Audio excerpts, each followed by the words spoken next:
దినం దేవుని వాగ్దానం.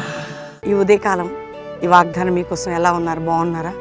పరిస్థితులు నమ్మలేము, ప్రజలు నమ్మలేము, లోకాన్ని నమ్మలేము, ఎవరిని నమ్మలేము. వింటున్నారా? ఎవరికి సహాయం చేసినా అది రిటర్నే మనకి కదండి. మనుషులు ఎట్లా మారిపోయారంటే ప్రేమ లేని వాళ్ళుగా ఈ లోకంలో, సమాజంలో, నీ చుట్టుపక్కల ఉన్న పరిస్థితులు. కానీ ఒకటి మాత్రం నేర్చుకుందాం, దేవుడు నమ్మదగినవాడు.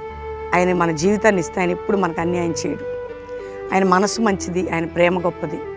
ఒకవేళ ప్రభువుని బట్టి నీ బంధువులకి, స్నేహితులకి, నీ తోటి వారికి ఎంతో ఆత్మీక సహాయం, మాట సహాయం, డబ్బు సహాయం ఏం చేసినా రివర్స్ వస్తుందా? కీడెదురైందండి మేలుకెళ్తే అనుకుంటున్నావా? కీడే ఎదురవుతుంది. ఎందుకంటే మంచి చేసే వాళ్ళ హృదయాలు గుర్తించరు కదా మనుషులు.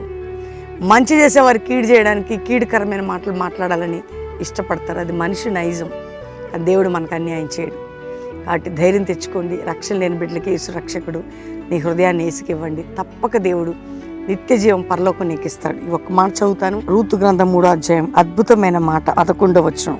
నా కుమారి భయపడకము, నీవు చెప్పినదంతయు నీకు చేసేదను. ఏది చెప్తున్నావు నువ్వు దేవునితో?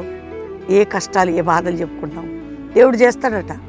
నా ప్రియ కుమారుడు, నా కుమార్తె, ఏదైతే నువ్వు చెప్తున్నావు. రూతు బోయాజు దగ్గరికి వెళ్ళి చెప్తే ఆయన చెప్తున్నాడు. మన దేవుడే మనకు మనం ఆయన చెప్పే ప్రతి మాట మనకు చెప్తాడు.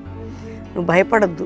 ఏదైతే నువ్వు చెప్తున్నావు, ఏదైతే ప్రార్థిస్తున్నావు, ఏదైతే దేవుని దగ్గర అడుగుతున్నావు, ఏదైతే మొర పెడుతున్నావు, నేను అవన్నీ చేస్తా అంటున్నాడు.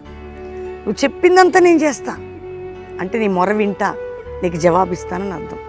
భయపడొద్దు. నువ్వు ఏదైతే విన్నవించుకుంటున్నావో నీ విన్నపాలకు జవాబు. నువ్వు నాకు చెప్పినదంతయు కూడా, నువ్వు నాకు అప్పచెప్పిన సమస్య, బాధ, భారం, నాకు ఏదైతే నా దగ్గర పెట్టావు అవన్నీ నేను జవాబిస్తాను. అందుకే ఈరోజు ధైర్యంగా ఉండు. భయపడకు, నీ సమస్యకి జవాబు. ఇది వాగ్దానం అండి. భయపడకు, నీ సమస్యకు జవాబు. కాబట్టి ధైర్యంగా ఉండి ప్రార్థన చేసుకో. దేవుని తట్టు చూడు. నమ్మదగిన దేవుడిని గట్టిగా పట్టుకొని అందరం ప్రార్థన చేసుకుందాం. అయ్యా, మంచి దేవుడు, నమ్మదగిన దేవుడు. మనుషులు, మాటలు, లోకము ఏది మాకు శాశ్వతం కాదు, నీ ప్రేమే. కానీ మా జీవితాల్లో నలిగి, విసికి, అలసి, సొమ్మసిల్లినప్పుడు కృప చూపే దేవుడు. ఎంతమంది బిడ్డలు నలిగారు, విరిగారు, పగిలారు. పరలోక ప్రత్యక్షతను, సంతోషాన్ని బిడ్డలు అనుభవించాలి. పడిపోయిన ప్రాకారాలు కట్టబడాలి, కృంగిన వారు లేవనెత్తబడాలి, విడిపోయిన కుటుంబాలు కట్టబడాలి, గర్భం లేని గర్భాలు తెరవబడాలి, నిందల్లో ఉన్న వారు విడిపించబడాలి, అప్పుల బాధ నుంచి విడిపించబడాలి, ఆర్థిక సమస్య నుంచి విడిపించబడాలి, పోరాటముల నుంచి విడిపించబడాలి, శ్రమల నుండి విడిపించబడాలి, అన్నిటి నుంచి విడిపించబడి ఆత్మీయ, ఆరోగ్య, ఆర్థిక దీవెనలు ఇవ్వండి.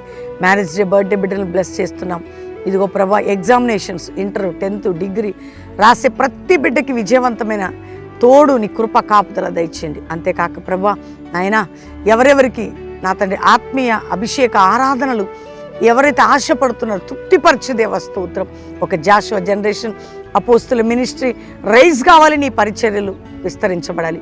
అట్టి కృప అందరికీ మీరు దయచేయండి. ఏ దేశాల్లో ఉన్న కాపాడమని, బిడ్డలందరినీ రక్షించమని యేసు నామములో అడుగుచున్నాం తండ్రి, ఆమెన్.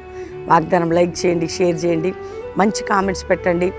మరి 17, 18, 19 నోట్ చేసుకోండి. Bengaluru meetings, doctor B R Ambedkar ITI grounds, ITI bus stop దగ్గర, కేఆర్పురం, బెంగళూరు. ప్రార్థన చేయండి. దీంతో పాటు ప్రతి శనివారం స్వస్థ సభ బెల్లంపల్లో సాయంత్రం 5:30 నుంచి 9. Calvary promise land Hyderabad, Hayat Ramoji film city దగ్గర సాయంత్రం శనివారం 5:30 నుంచి 9:30 కుటుంబాలకు వచ్చి పాలు పొంది ఆదివారం 3 ఆరాధనలు ప్రామిస్ ల్యాండ్ అటెండ్ అయ్యి వెళ్ళొచ్చు. దేవుడు ఆత్మీయ బలాన్ని మీకు ఇస్తాడు. రెండవదిగా, చేరితి నిన్నే పాట వింటున్నారా? నీతి సూర్యుని రెక్కల కింద, నీ చేతి కార్యములు, మహామహుడు, మరి వాక్యమే శరీరధారి, ఇవన్నీ పాటలండి. ప్రార్థన చేయండి, పాటలు వినండి, ప్రభువుని మహింపరచండి. మా కొరకు ప్రార్థించండి, మీ కొరకు మేము ప్రార్థన చేస్తాం. ఎగ్జామినేషన్ రాసే బిడ్డలు మరి రేపు సండే బెల్లంపల్లి చుట్టుపక్కల వారు బెల్లంపల్లికి రండి పొద్దున ఆరాధనకి. హైదరాబాద్ చుట్టుపక్కల వారు 2nd సర్వీస్కైనా 3rd సర్వీస్కైనా వచ్చి ఎగ్జామినేషన్ రాసే బిడ్డలు ప్రేయర్ చేయించుకోండి. God bless you. Praise the lord.